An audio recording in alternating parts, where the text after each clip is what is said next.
Hey guys, just give me a hot second here to hit the signals, and then I will be jumping to a back here. So hold on just a second. I just want to boost word on twist.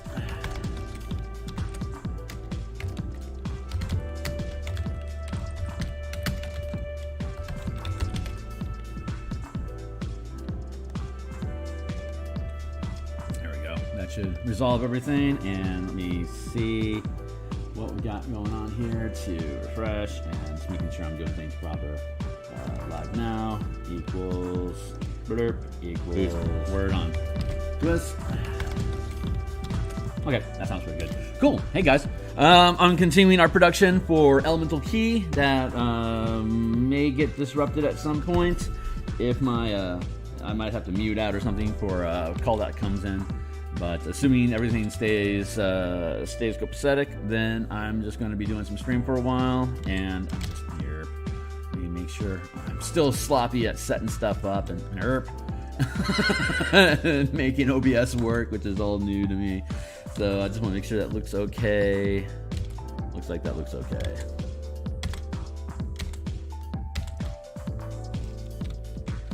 Hello. There. Beep beep beep beep beep beep beep beep beep beep. Good. Okay, cool. So yeah, I'm just gonna continue art production. I'm going to be. I think once I have all the artwork done and the cover done and stuff, I can do like a walkthrough for the full document for people just to see what it is, and then post that in the. Since this is going to go on DMsGuild, I can do a walkthrough on it and then post a video into the product description page when it goes. But I think I just want to continue with the artwork for now, though everyone is of course welcome to look at whatever you can about whatever it is going on, but I'm going to be zooming into the picture a lot. So if you have any questions about anything, certainly be welcome to ask. And I can zoom in on a particular feature, or if you have any questions about Tap Untap mechanics in general, I'm happy to invest time talking about that if it's of interest. So, but in the meantime, I'm just going to just keep getting the art done and finish the gig, so that I can move on to next horizons. So hold on here, let me make sure I got this, and then okay. So we're going to just do some overlay here. There.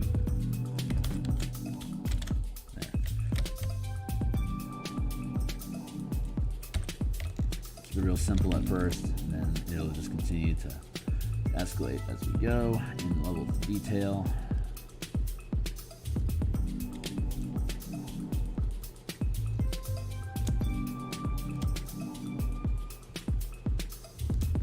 Duplicate this layer here and here. Get our references up.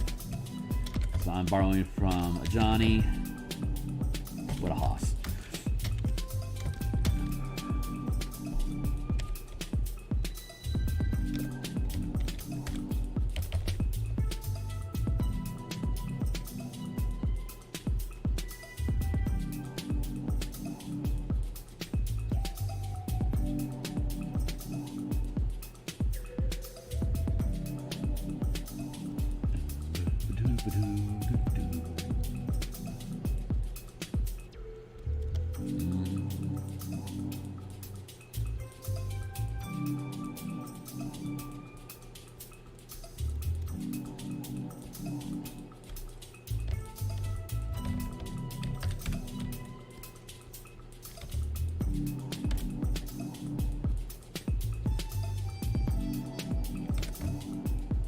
We'll do highlights later.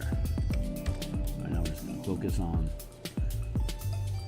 general lighting, and then we'll focus in on the specific highlights created from the fire. I'll just do color samples off of that. For now, I just want to make sure that I clean this guy up a little bit so he looks good.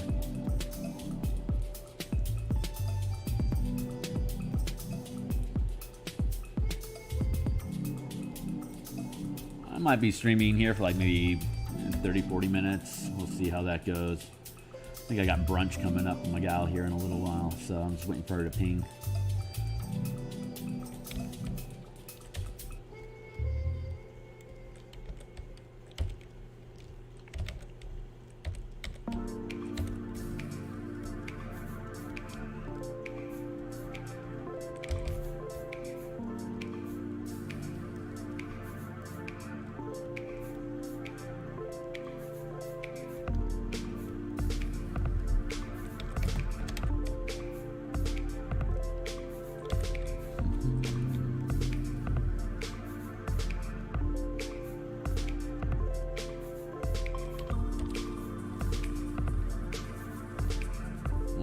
Teeth later.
Color slide over here a little bit.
Chisel. So the chisel brush that I built, I use it a lot for mountains, but yeah, I think it works really good for hair effects and stuff like this because it's got a lot of push value. This this cloud smudge brush is pretty good for like making things blur, but chisel is really good for push. And a lot of hair and techniques like that I use is a push principle as opposed to a blurring principle. So.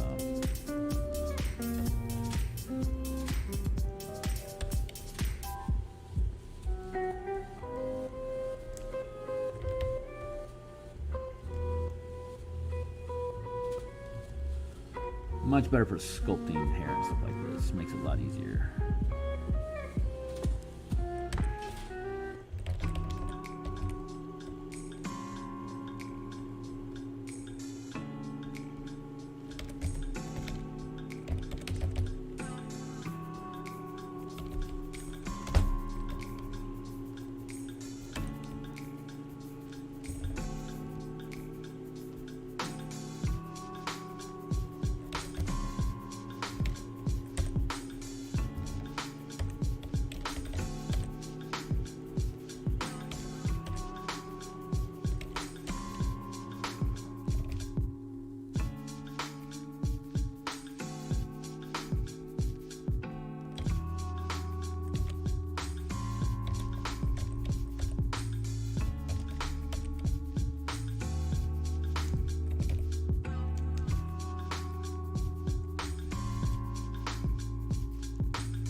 the direction, the rotating effect of the Wacom tablet stylus is makes it a lot easier for me to be able to produce these kind of results, to get this kind of directional. Have such a thin little chisel to be able to produce the effects consistently that I want to be able to do. It really relies on the tilt axis, the Z axis tilt brush function that these Wacom tablets can offer. It's hard coded into any Cintiq that's purchased, but I use a cheap little tablet, a little Intuos Pro 6x9 tablet that I just have on my desktop, and then I have my keyboard behind it. So I don't know if my camera is going to, and I'd have to screw with the background effect. So I'll do a setup video at some point for folks to be able to see, how I'm doing what I'm doing. I've got a 32. I'm super blind, so I've got a 32-inch monitor in front of me, and then I've got the camera off to the side, here's the edge of my camera, and then it's projecting onto me, but the camera's like right here, or the screen is like right here. It's about a foot away from my face. So that's, and then I've got the keyboard underneath the monitor, and then between the desk, my chest, and the keyboard is where my little 6x9 Intuos Pro sits. So I can't really use a Cintiq, or otherwise I'd be doing like this, which I absolutely will not do. Fortunately for me, because Cintiqs are expensive, and these Intuos Pros are all over the place. Like, I got a Best Buy just like 2 blocks away from where I live. So if this thing breaks, I can literally just go next door during any business hours and just grab one and come back home and reinstall and good to go. So that is certainly super useful. Not that they break on me ever. I've had one give out on me in the past 2 or 3 years, I think, and it's pretty inexpensive to replace them. It's like, I think it's around $300 at this point to get a Intuos Pro, but that's nothing compared to $2,000 for a Cintiq. So 0 complaints. It's actually a blessing that my equipment expenses are so low, because the monitor was. It's an Acer. I forget. It's an Acer. It's an Acer production monitor. Does color balance automatically. Blah blah blah. It's huge. It's got tilt axis. It's nice. It's a nice piece of machinery. That's the size more than anything. That was the major expense involved with the monitor, just because it's so large for me to be able to see it and to be able to do camera work at the same time. And still, I'm not even really facing the camera when I do this. It's not that I don't like you or anything. It's just I've got a limit on what I can actually, my spacing, my facing. See, y'all are kind of flanking me on this. Hope you don't mind too much. I am spending a lot of time on this main, but I'm pretty pleased with the results. So.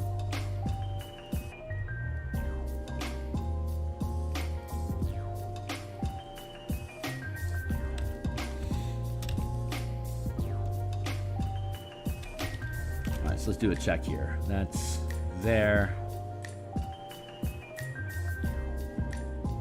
So what I'll probably want to do is increase. I'm going to grab some of this and come into the background.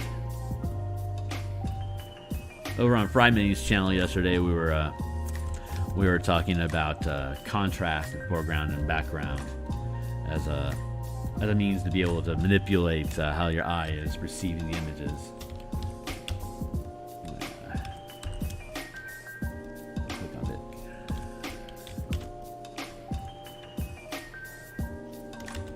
So I'm going to do some of this, and then I'm going to see how this feels.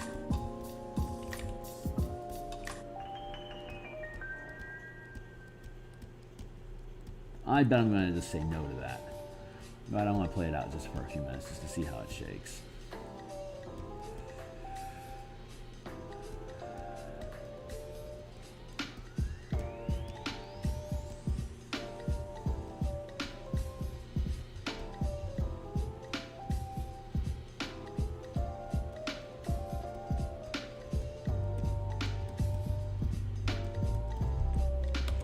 happens if I do this?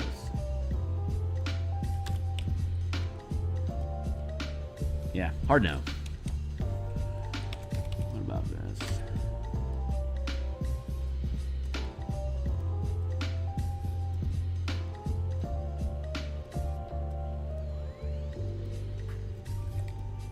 Soft maybe.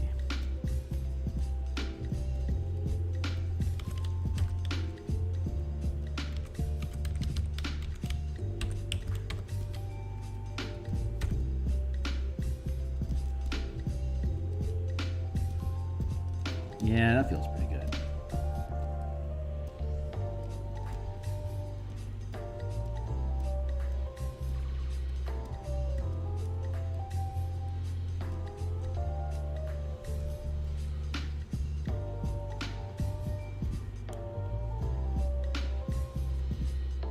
Burr.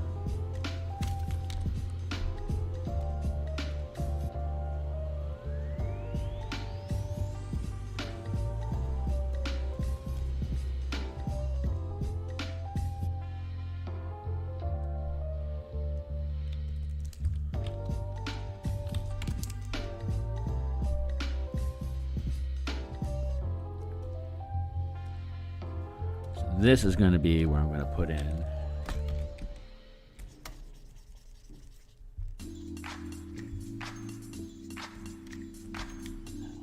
here. Block this in real quick.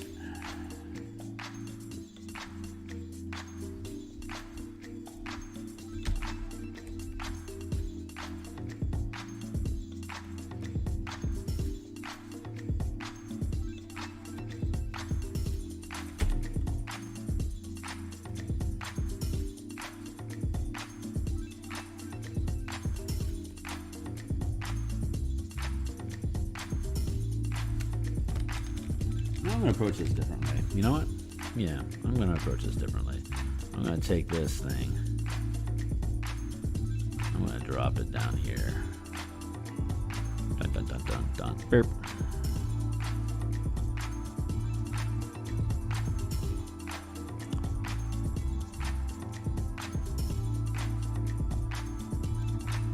Yeah, this feels like where it ought to be. So we're going to do that.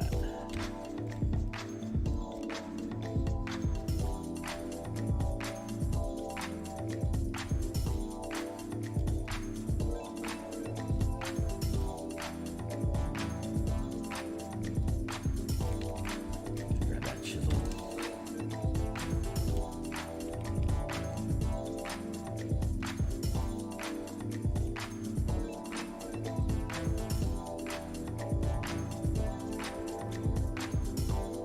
Like that.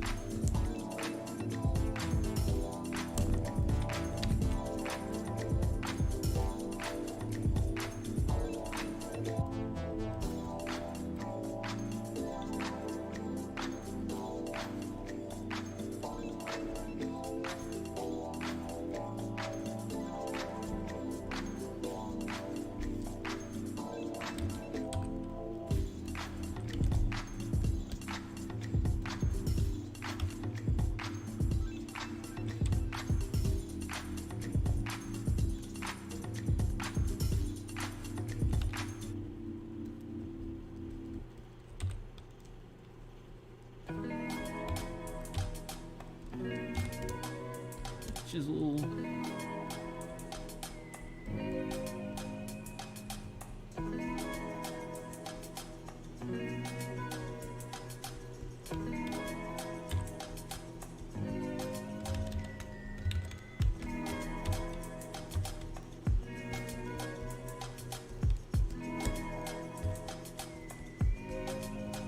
Do a blur.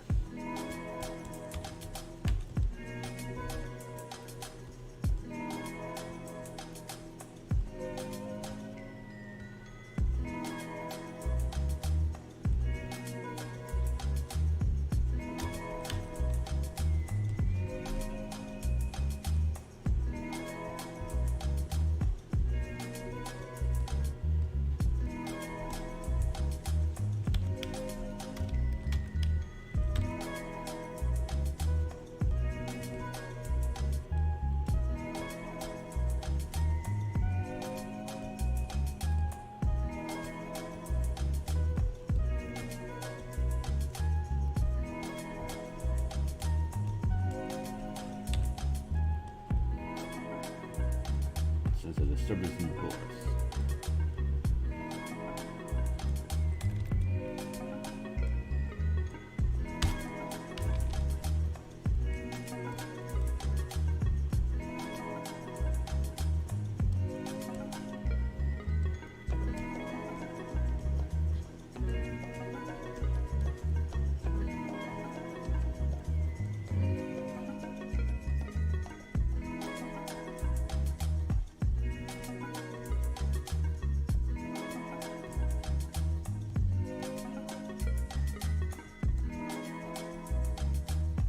Where'd I go? There I am. Ha.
Not really digging that groove.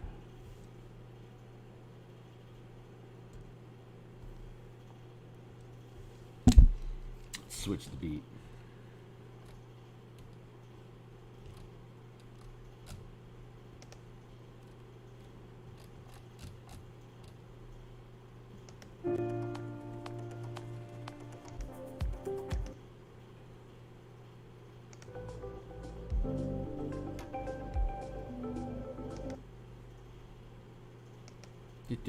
Do.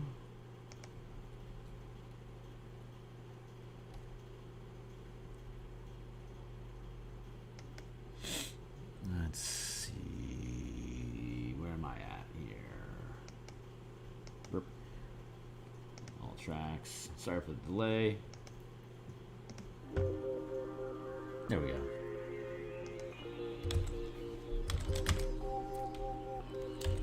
In it to win it.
I'm digging this groove.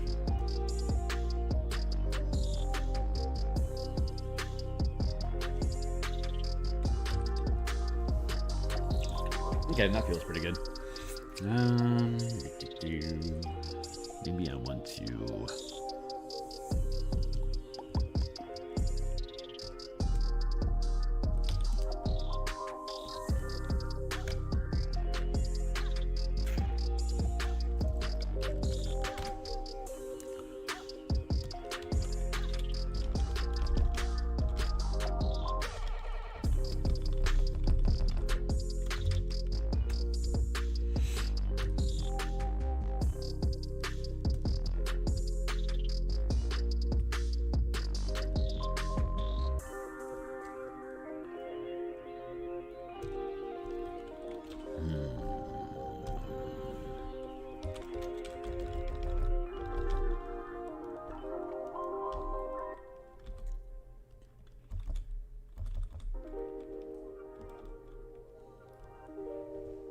Yeah, like that. And then I take the grass and I drop it back in.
Better.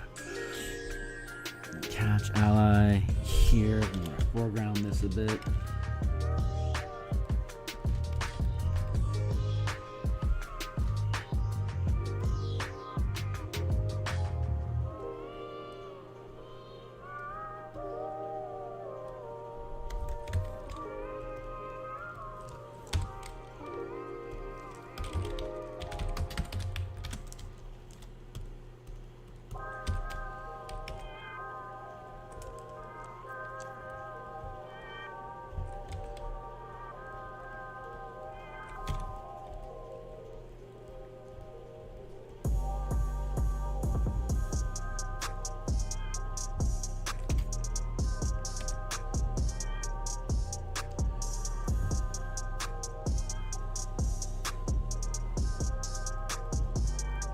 Yes, like that.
That feels pretty good.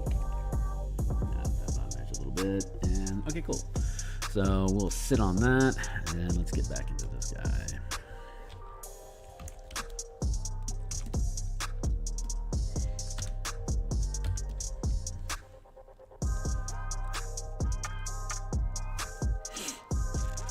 Let's do some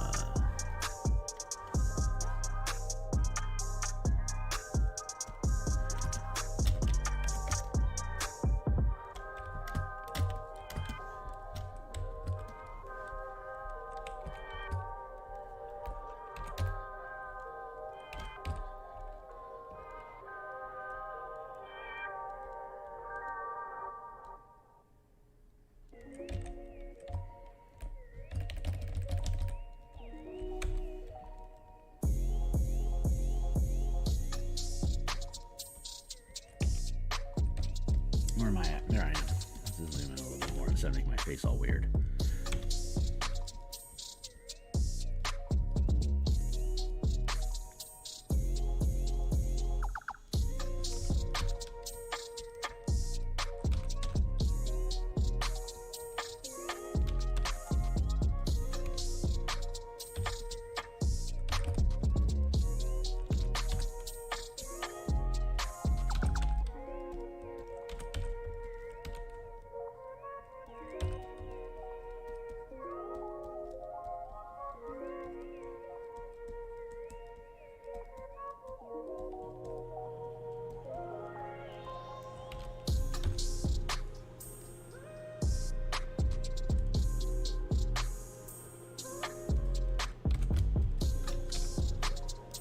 Hey man, how you doing?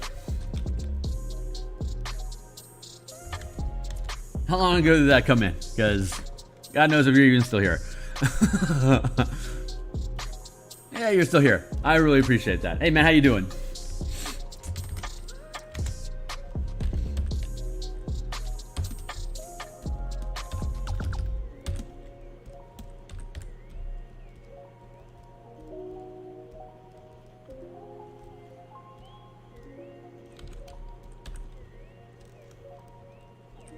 I'm having a good morning. I'm enjoying how this artwork is coming along. I think it's gonna rock out when it's finally done. I think I need to work on some of the highlights here. Oh, right on. Time delay, man. I'm thinking I need to get rid of my time delays because I don't like. I'm used to Twitch where I have instant feedback, and I just haven't done that with this. I gotta save this real quick to see if it will let my.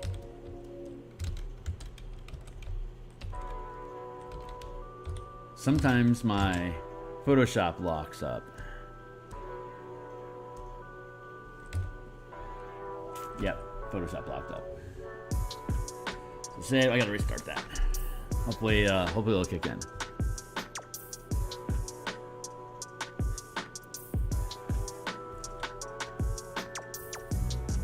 Need that happen again.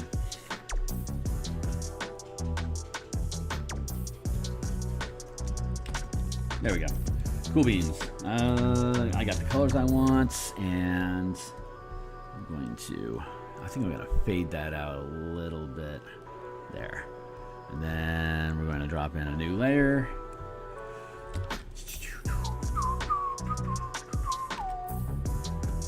Layer this in.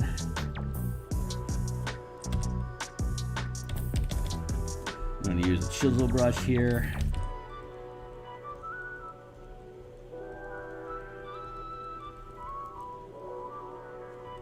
Cheers.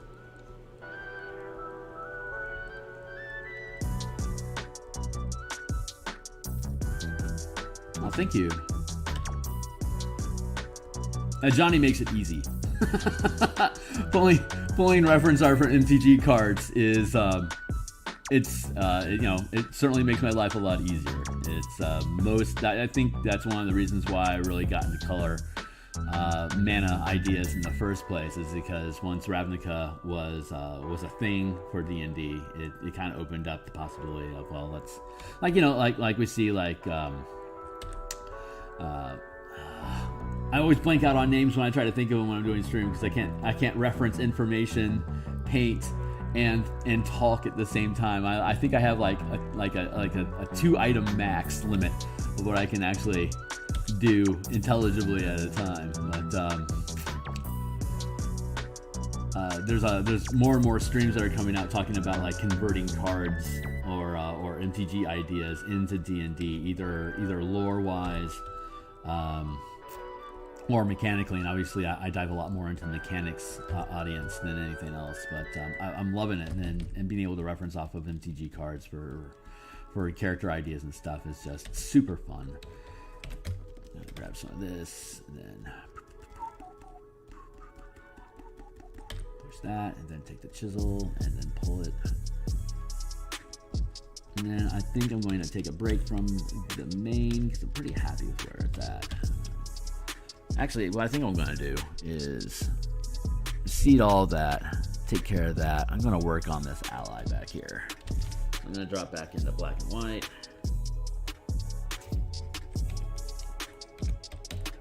And I think I'm just going to let my brush do. A lot of the design work that I do is autonomic. So like I squiggle stuff until I see something happening, and then I'll dive in on it. Like this got pulled, so it started feeling like an arm, so I just automatically start, turning it into a hand.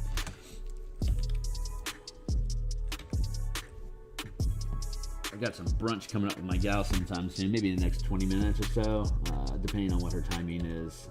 I might be bailing out of here, but I used to be on Twitch a lot, and it just got really annoying that Twitch wouldn't save any of my stuff, and then I had to export it and then bring it in as stuff into Photoshop or into YouTube. So it just made sense for me just to convert to YouTube altogether and just skip Discord. And so I'm really liking the YouTube interface. I'm really liking how easy it is for it to stream. The OBS software that I default to using is it works much smoother than it did on Twitch. So overall, it's been a really good decision to hop ship over here just permanently. And I am dreading the process, but will commit to getting all my Bob Ross stuff. I have another channel that's not the Phil Kearney Creations. I got my own where I did a bunch of Bob Ross art on Photoshop, just explaining like how color processing works and stuff like that for people that don't see color. So I'll be able to. I think I can just hop it. I can just export it from my other channel into this one. So just dump a bunch of content in here for reference for people to take a look at.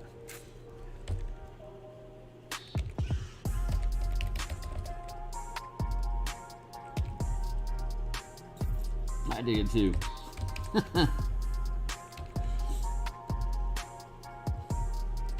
Here, so that's starting to feel right. So now I want to shape up the limbs.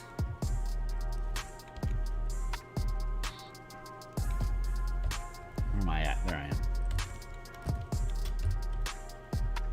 Getting used to the camera. I didn't have camera going at all on Twitch because it just was a pain in the ass. But it's just so much easier on YouTube. It's just the tools interact a lot easier.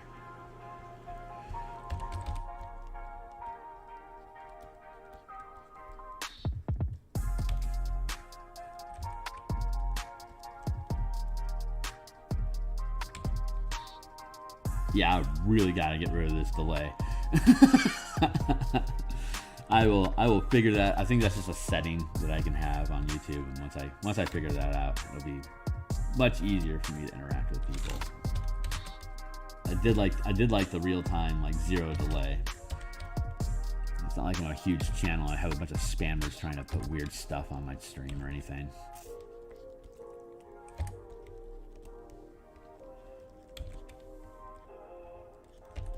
Here.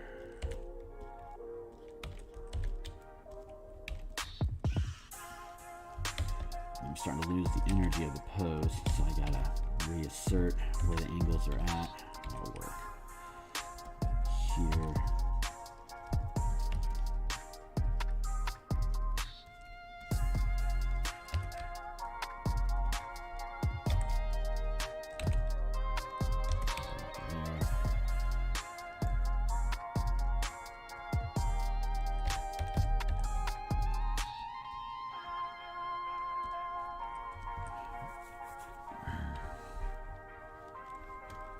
for low latency. Cool, thanks for the tip.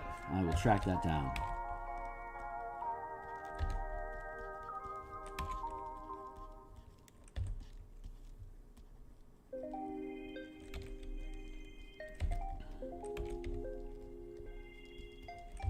There we go, that's starting to look like what I want it to look like.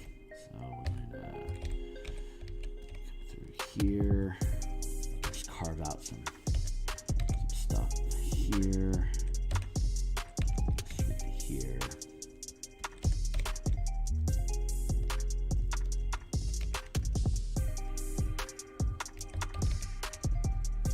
Where am I at? There I am. It's coffee time.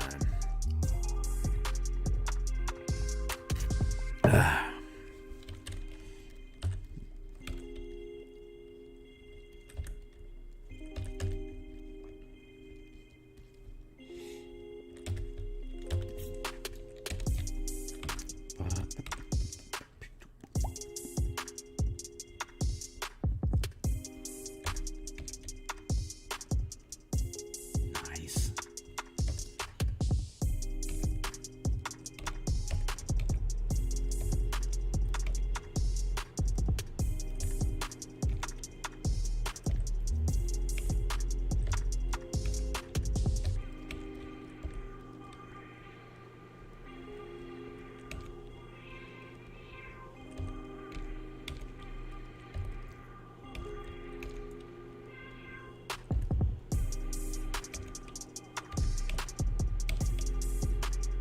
Check my 1, 2, 3, good.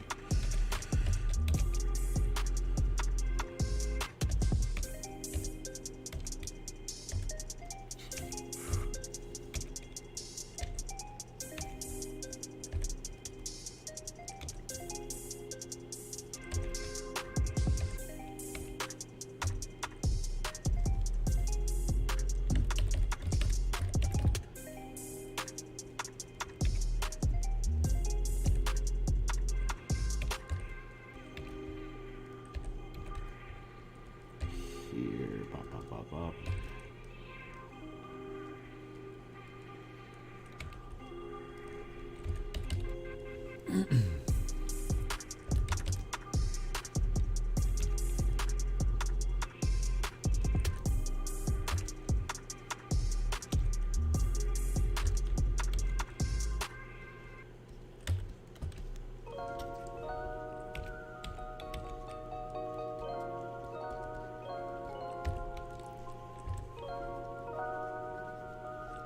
Since I've got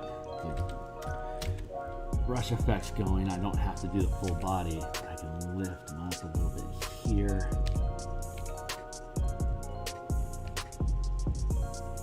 And drop this down here.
it's really fun being able to do the own artwork for your products, because you can get specific about what is being illustrated on the page, like get the missile deflection is the class feature that's being highlighted here by the illustration, and when it's done, I can end up pulling like this character and the whole piece out as separate elements to be able to put in as stock art for people to grab up, like a DTRPG or on DMsGuild. And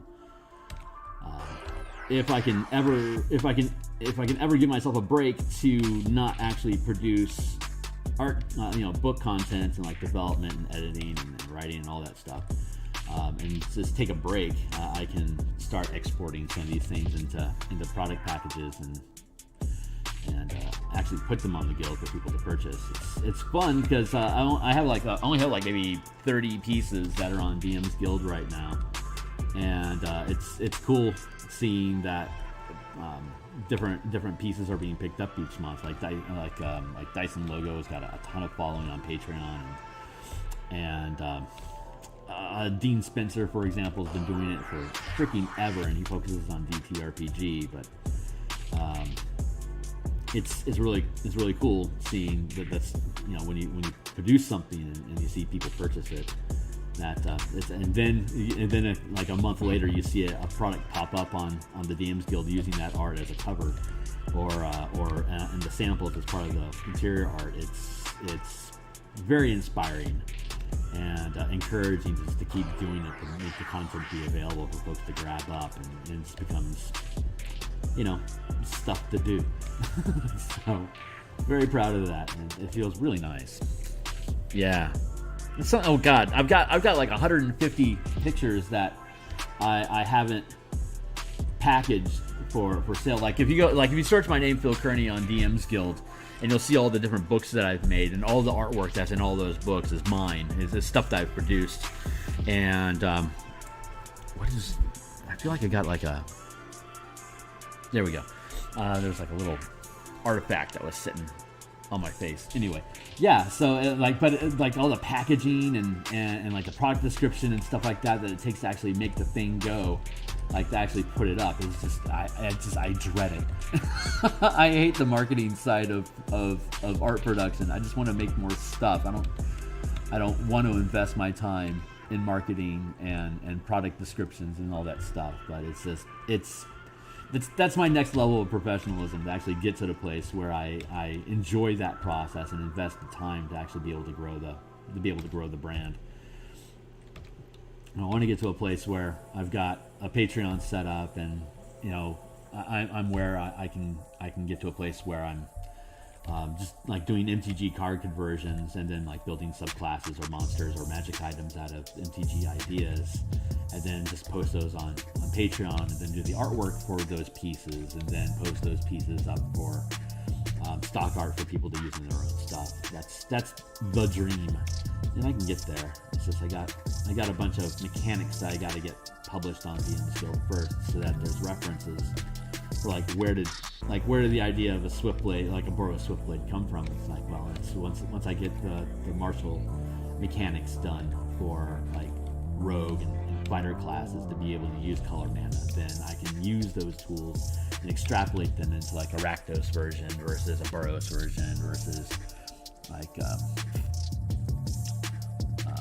Setessan and Theros, and then Strixhaven stuff. And as they continue putting out more books, it just makes the information that I've got out there become more and more relevant to the conversation that WOTC is attempting to create. Oh my God, it's ridiculous. You really I saw a really great YouTube channel. I can't remember the artist's name, but she was talking about how the very process of social media production for artists in particular, like painters like myself, that we like art production. That a lot of times I'll do art production on stream like this to get myself to put in the hours that I need to hold myself accountable to get the product done, to get it out there.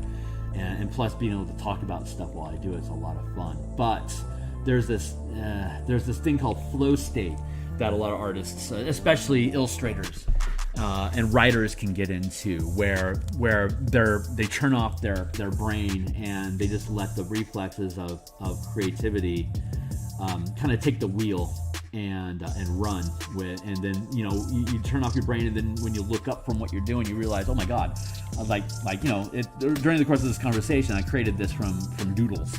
So this is, I'm pretty pleased with this, and I'm getting to a place where I can have that autonomic effect while I'm talking, so I can turn off my art, I can turn off my consciousness, or rather divert it to having a conversation, and that allows the artistic tools, the physical muscle memory of producing art to take control and produce images, so that when I get done with a conversation or a topic of conversation, I can pan back. It's like, oh my god, actually, like just now, like I'm really pleased with that. This is going to end up being a really fun piece that just kind of got spooled into existence while we're having this conversation.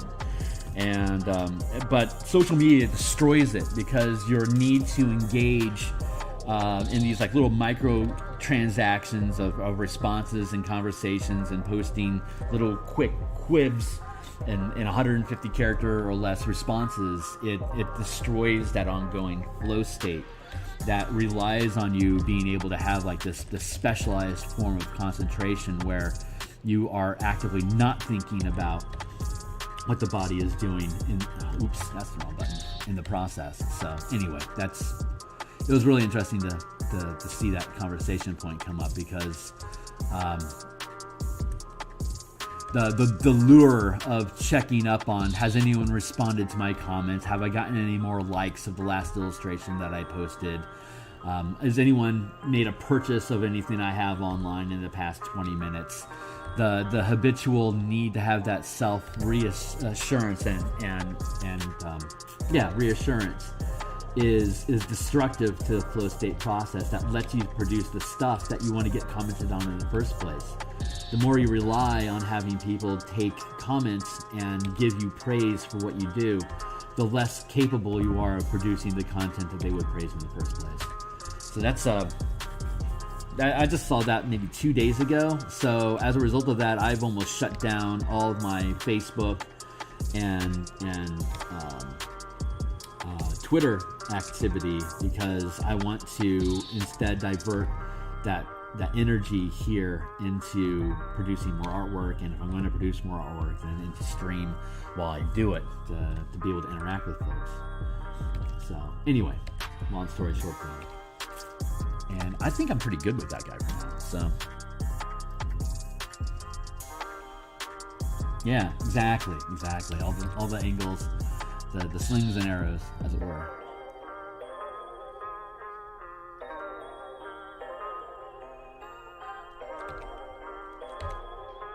There. Now I'm nitpicking. I don't need to nitpick anymore. So I'm going to stop. I don't have a color. I haven't found a reference online for this character, because I didn't know what this character was until I just did it. So I'll need to go on and like find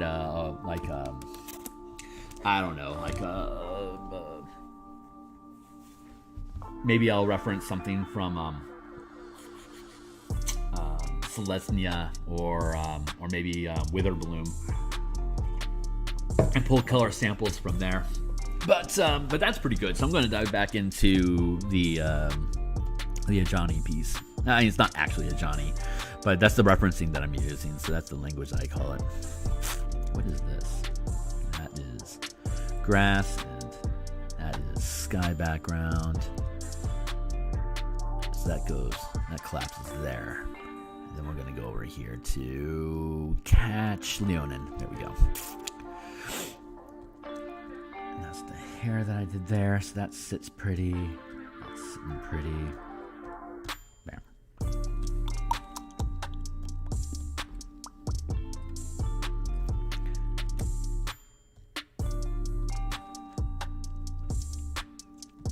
Now all gets gathered into the trash pile.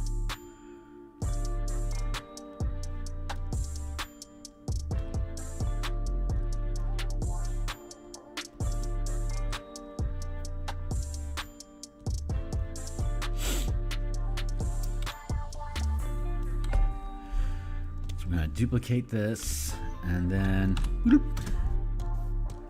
we're gonna mess it up.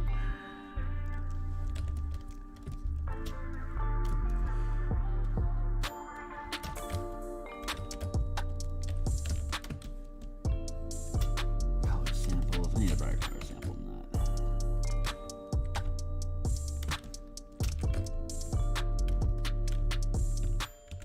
There.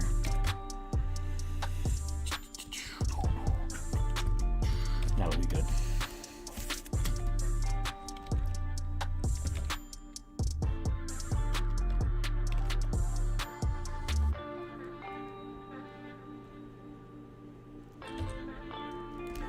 Switch back to this type of a smudge brush. We're going to reduce it down and increase the opacity so I can push it around a little bit easier.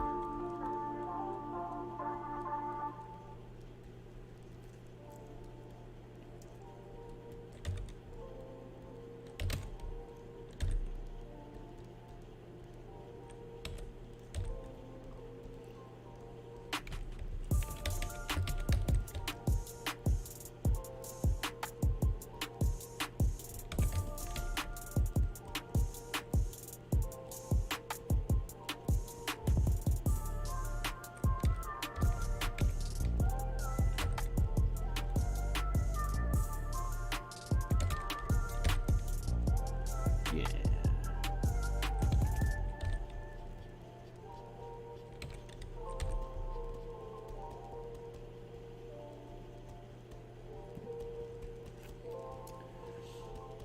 This elemental key book that I'm working on, it's some of the alternate class features implemented for the monk.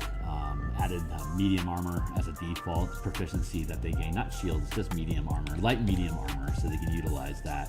They can't use their wisdom bonus in addition to dexterity to be able to improve the armor class while they're wearing armor. That feature still exists if you want to go without armor, but it makes my personal philosophy is that monks kind of sit in that same seat where clerics are at, and that there's kind of like a space between rogue and cleric, where especially the four element monk that casts spells and maintains concentration on stuff, they want to engage in melee as appropriate.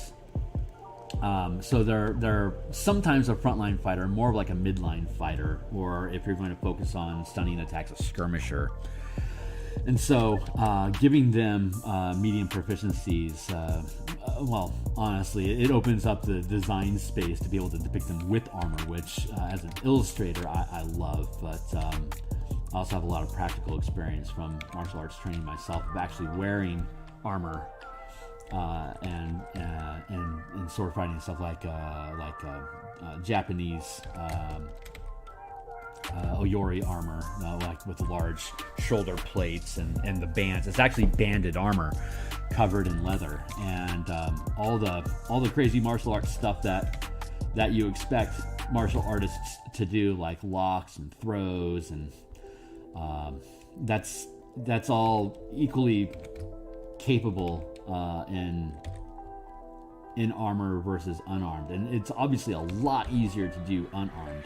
Like trying to dodge stuff and like rolling out of getting thrown and stuff. It's the samurai armor is, the more metal they put on it, the more it becomes a quote unquote heavy armor, and it is legitimately difficult to do groundwork like jiu-jitsu and stuff like that. It's legitimately difficult to do in heavy armor, but the lighter stuff like the bands, like banded plate covered in leather, it's actually not that difficult to be able to like roll out of being thrown. It's once that armor gets heavy that you really run into problems. Like put on a backpack and put a jug of water in the backpack, and then try to do some like acrobatics, like somersaults and stuff like that, or cartwheels. I don't condone doing cartwheels in combat, but it's a good analogy to how difficult it is, because the swing of the weight of the materials that you're carrying, it just screws up your balance. But the lighter armor doesn't have that kind of an impact. So that's not that we should be translating real life experiences into a D&D game, because it's not a simulation. but it just makes too much sense to have a midline fighter that uses a D8 to have medium armor. You see that already exists inside of other classes. Druid, Cleric, some of the Warlock variants. The mechanics already reinforce it. So eliminating that from the monks because of aesthetics that Wizards of the Coast decided to go with flavor-wise can be overridden. So that's what I choose to do. Cool. But I like, and then I just like depicting armor. So a lot of these monks that I'm illustrating in this book are in medium or light armor, which is just that's the aesthetic I went with. So the artwork that I'm building is going to obviously reinforce that.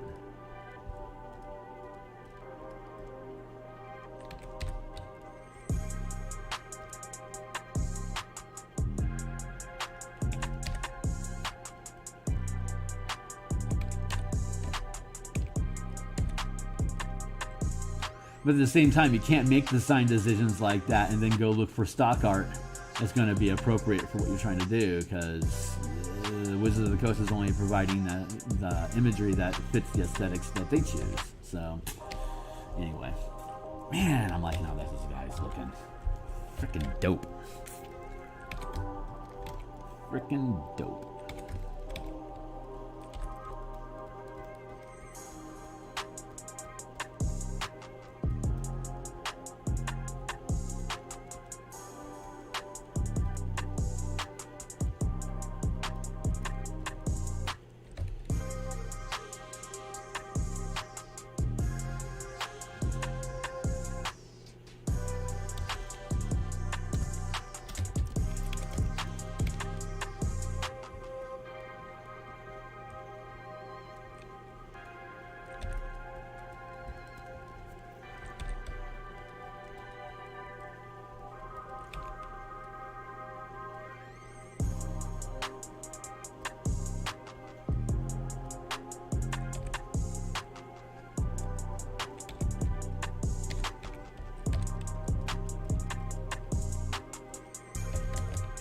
Derp.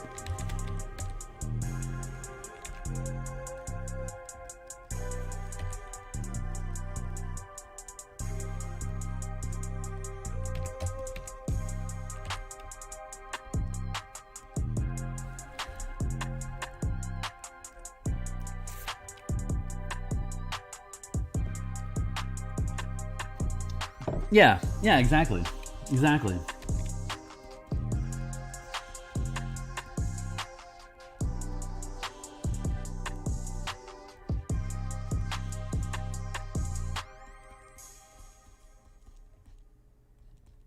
I think our AI technology is going to get to the point, and we're already starting to see it, where you'll be able to just type in a couple things like monk with a halberd and banded armor, and then the computer will be able to say, how about these 5 options? You're like, yeah, I like that guy. Make it a chick instead, and make them Caribbean. And then like, okay. And then the computer will just do it. And so as an illustrator, that doesn't threaten me at all. It actually excites me, because the slowest the longest part of production for me building a book, like I'm working on this with Ukulele Bard, I'm working on this mass combat book, and when it's done, it's probably going to be like 90 pages with a bunch of like little sample encounters and examples of how to use it at different tiers of play, and like how to look at an army versus a dungeon squad. And one of the things that's going to kill it getting produced is the amount of art it's probably going to require like 40 illustrations. Like Tap Untap Burn, the core mechanics book's there. That's 75 pages and it has 60 illustrations. It took me 3 months to get them all done, and that is an incredible speed rate for me. I never produced that much art that quickly. It was honestly a miracle that I was able to. So it's intimidating to have this dedication to have that much artwork go into a book. It's gonna be gorgeous at the end of it, but I've already done works of that size, so I know what's coming down the pipe of like what kind of a time commitment it's going to take, how little sleep I'm going to be getting from Q2 through Q2 into Q3 when it finally gets published. I mean, if we are able to finish up the mechanics and get it edited by, say, April, then it's going to come back to us in May, and then I'm not going to actually have it published till June, July, August, probably August or September, which is just it's a murderous timeline. But it's going to be nothing but, mass combat, lots of people fighting, different dungeon scenarios where you've got squads of people depicted in the illustration. And so when the AI technology catches up, where I can like do a scroll, like when I can do a doodle like this background guy, and it's like color that guy out with this color palette, and the computer just does it. It's going to be like there's that old joke about people click, like point and click to have use the Photoshop filter, and like you do a stick figure, and then you use the Photoshop filter, and then it spits back a fully armored character on a horse. And like technology is literally going to get that good, where that joke is actually a reality. And that's going to be awesome, because people that have developed the eye and language, like internal language, to be able to depict like how they want poses and where they want things positioned, they'll still be able to utilize all those skills. It's just that the technology is just going to amp it up. And it's like, at this point I can be like, just clean this thing up, and I can spend like an hour on something, and then the computer will literally just be able to clean it up. It's like, yeah, good to go. Or I can drop it back in. I can I can add like little insignias to make it a little bit more specialized. And it's like, keep that insignia and then post that across across the figure, and it will. So anyway, ramble. I'm looking forward to the future. All I gotta do is just stay alive long enough to enjoy it. And the longer I stay in the game, the further that technology pushes, the less I need to worry about, like, am I gonna get arthritis and I won't be able to physically do this for 4 hours, 7 hours a day. It's like, it won't matter. All I have to do is have like 2 or 3 good ideas that take an hour a piece to punch out, and let the computer render it, and then I can just move on with my life. There's a lot of interesting writing software that's being developed, and like the AI technology of I think they're using it for legal languages, of being able to like to auto-generate contracts that you just provide a couple ideas about the provisions that you want and what it's like, what it applies to, and the interested parties, and then the software auto-generates that document. And that's going to get to a point where like you could take 5th edition language mechanics. It's like, hey, build me a subclass that's a barbarian that's focused on elementals with a lot of immunities, and it'll be able to say, here's a couple different ideas for different class features that you could have, and like it goes blip blip blip and like spits out 15 different ideas. It's like, I like that one and that one and that one, balance it for me. And then the AI will be able to balance it. So it'll be the speed of like when you get into an art jam, like when you get into a design jam in one of these Discord channels, and over the course of like 15-20 minutes, you got 2 or 3 guys that are working together, and they spit out a cool idea about like an earthquake barbarian. It's like, yeah, that's cool. And then you just stick it into the render machine, and it's like, codify that for me. And then it spits out all the language in the proper formatting, and then you can just drop it into a PDF. You can render the artwork. Give me some raging artwork involving earthquakes and stuff. Maybe reference some Marvel things, and it'll then be able to just grab references, spit it back at you, and then over the course of like 2 or 3 hours, you've got a product that's ready to go. That is unique to you because it's using your own design aesthetics and ideas. You just let the AI build on top of it. Yeah. It's Commander in the Battlefield. Yeah, absolutely. It's literally command. So it unifies and simplifies the mechanics of like summon minions.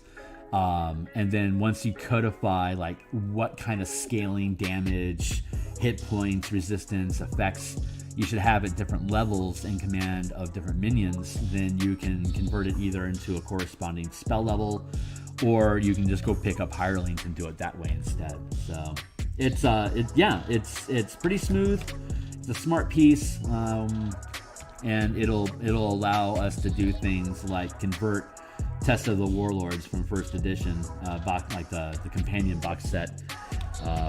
You could be able to convert that into 5th edition, be able to take it into like Rime of the Frost Maiden, and so yeah, different pieces, different stuff.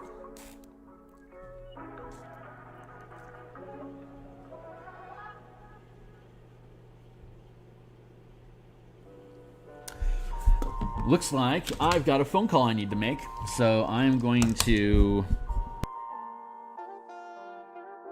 blank out for a few minutes and BRB.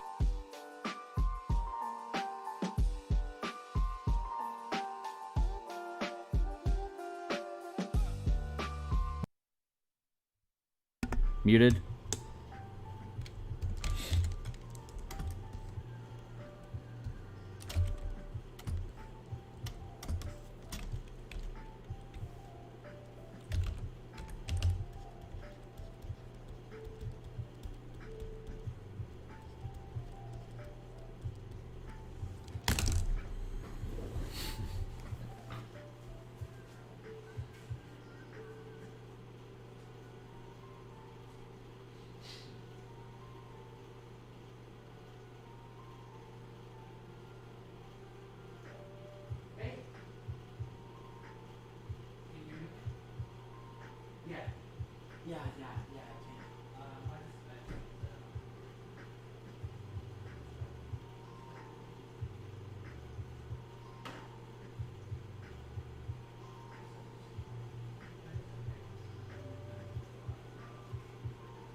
All right.